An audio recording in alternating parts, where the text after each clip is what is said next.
वो आपकी स्क्रीन पर आ रही है। दीपक गुप्ता जी आपने ये पूछा है। एनसीसी रावत जी आपका मैं क्वेश्चन ले रहा हूँ और दीपक नाइट्रेट भी ले रहा हूँ, पीआई इंडस्ट्रीज भी ले लूंगा, इन्फोसिस भी लूंगा, फटाफट से लेते जाऊंगा। बट आप अपने वित्तीय सलाहकारों से भी एक बार पूछ लेना। हाँ, हमारा व्यू एक बार अलग है। टाटा मोटर्स पे खबर क्या आज?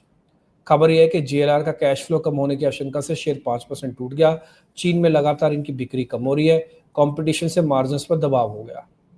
मार्च में कंपनी का मुनाफा 51% कम आया था, 8,500 करोड़ है, इससे पहले 17,000 करोड़ था। ठीक है, तो ये मेन खबर है। मेन खबर यही कि कैश फ्लो कम हो रहा है और थोड़ा मार्जिन से दिक्कत आ रही है। ठीक है, तो इसके क्या खबर का क्या मायने हैं? क्या हमको टाटा मोटर्स देखना चाहिए कि नहीं देखना चाहिए? खबर आपको पता लग गई। टाटा मोटर्स के जरा चार्ट पे आ जाए तो मैं यहीं पे आपको एक स्क्रीन पे आपको दिखाता हूं मैं, और टाटा मोटर्स के चार्ट पे लिए चलता हूं। नोटिस कीजिएगा, टाटा मोटर्स का चार्ट अब आपकी स्क्रीन पर आएगा।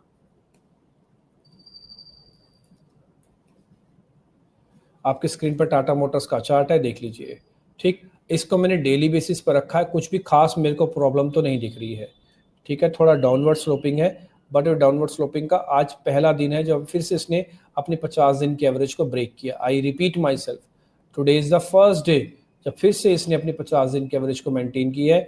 नहीं तो इसने जब से मई महीने में 7 मई को इसने इस एवरेज को पार कर रखा था, उसके बाद से कभी भी इस 50 दिन की एवरेज को ब्रेक नहीं किया था। तो मई से हो गया जून, 17 तारीख से 17 ही लगा लो आप, 7 तारीख से 17 लगा लो, तो सवा महीने के बाद वापस से करेक्शन हुआ न्यूज़ के साथ। मेरे को लगता नहीं कि बहुत बड़ा डैमेज होगा और मार्केट इसको अपने आप से अच्छे से संभाल लेगा अगर आज के डैमेज को कंट्रोल कर लेता है। तो इसलिए जिनके पास भी ज़्यादा घबराने वगैरह डरने की ज़रूरत नहीं है।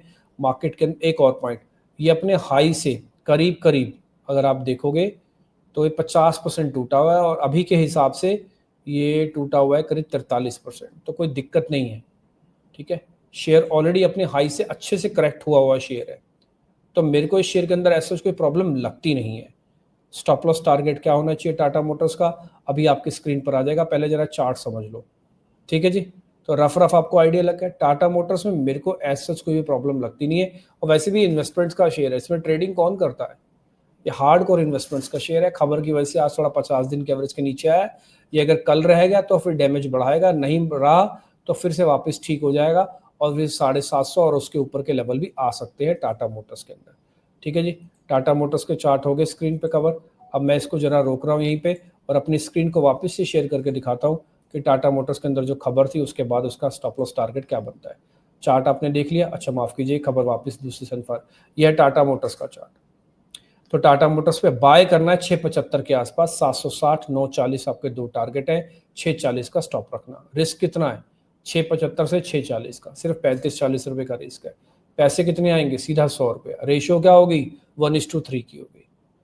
तो स्टॉप लॉस टारगेट आपकी स्क्रीन पे भी आ गया टाटा मोटर्स का, चार्ट दिखा दिया, खबर बता दी। आज के ट्रेंडिंग स्टॉक्स को हम लेते हैं, तो आज के ट्रेंडिंग स्टॉक्स में दोनों शेयर्स हमने आपके सामने ले लिया। ठीक है दीपक गुप्ता जी, ओके है, डन है। ठीक है, अब मैं फटाफट से एक दूसरी खबर पे आ जाता हूँ, इसके जस्ट पीछे ही है, वो है सन फार्मा। सन फार्मा पे भी आज खबर आई है कि इनको हलोल प्लांट पे 483 मिला है। का फॉर्म एक तरह का सर्टिफिकेट होता है जिसमें काफ़ी ऑब्जर्वेशन पाई गई हैं। 2022 को भी पहले चेतावनी दी गई थी, इम्पोर्ट अलर्ट इसमें थोड़ा कर दिया गया था। हलोल सबसे बड़ा फैसिलिटी है, तो वैसे तो डैमेज ज़्यादा होना चाहिए था, लेकिन मार्केट में डैमेज की गुंजाइश ही नहीं है ज़्यादा। ठीक है, तो सन फार्मा वाली खबर आपने देख ली, डन। अब मैं एक काम आपका करता हूँ, मैं सन फार्मा की खबर से ज़रा बाहर निकल के आपको चार्ट दिखा देता हूँ मैं, उसी टाटा मोटर्स वाली को सन फार्मा के चार्ट्स भी दिख जाएंगे। ये आए हैं सन फार्मा के चार्ट्स अब आपकी स्क्रीन पर। अब आप देखो सन फार्मा के अंदर बेस कितना ब्यूटीफुल बना हुआ है। एक तो वैसे अपराइजिंग बेस है, ठीक है, हर बार मैं फिर से रिपीट करता हूँ, हर बार का लो जो है उसके ऊपर बन रहा है, तो कोई दिक्कत नहीं। आज न्यूज़ भी आई तब भी कोई दिक्कत नहीं, लेकिन हाँ फिर भी एक प्रॉब्लम है, ये अपनी दोनों मूविंग एवरेजेस के अभी भी नीचे चल रहा है। ये डेली चार्ट्स पर है, और अगर मैं आपको देखूंगा तो एक छोटा सा पॉइंट और दिखाता हूँ, ये देखो आप,